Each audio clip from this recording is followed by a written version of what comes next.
ფრანგული სასამართლოს გადაწყვეტილებით მარინ ლე-პენს ულტრამემარჯვენე პოლიტიკოს საფრანგეთში მიუსაჯეს 4 წლით თავისუფლების აღკვეთა, რომელთაგან 2 არის პირობითი სასჯელი, ხოლო 2 არის შინაპატიმრობა ელექტრონული სამაჯურის გამოყენებით და ასევე ამ გადაწყვეტილების მიხედვით მარინ ლე-პენს ისევე როგორც სხვა 8 ევროპარლამენტარს მასთან ერთად, რომელიც საქმეში იღებდა მონაწილეობას, ეკრძალება მომავალი 5 წლით სახელმწიფო თანამდებობის დაკავება, რაც იმას ნიშნავს, რომ მარინ ლე-პენი ვერ მიიღებს მომავალ საპრეზიდენტო არჩევნებში მონაწილეობას.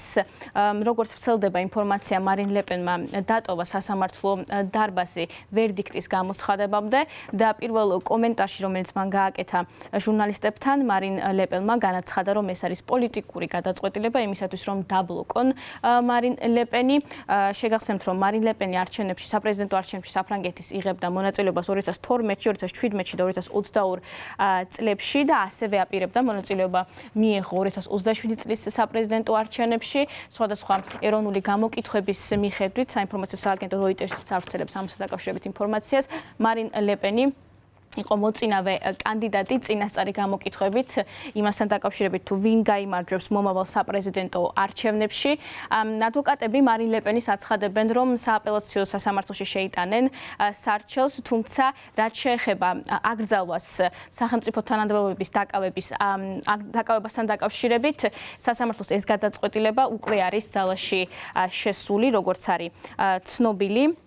რაც შეეხება პარტიას, სასამართლოს შემდგომ გაიმართა საგანგებო სხდომა ეროვნული გაერთიანების ულტრამემარჯვენე პარტიის მარინ ლე-პენის, რის შედეგადაც სავარაუდოდ მიიღებენ გადაწყვეტილებას თუ ვინ იქნება პარტიის საპრეზიდენტო კანდიდატი მომავალ საპრეზიდენტო არჩევნებში. სავარაუდოდ ერთ-ერთი პირველი კანდიდატი არის, ერთ-ერთი ლიდერი არის 29 წლის ჟორდან ბარდელა, მარინ ლე-პენის თანამებრძოლი, რომელმაც პლატფორმა X-ზე დაწერა, რომ ამ სასამართლოს შემდგომ მოხდა ფრანგული დემოკრატიის სიკვდილით დასჯა და ის მხარდაჭერას უცხადებს მარინ ლე-პენს.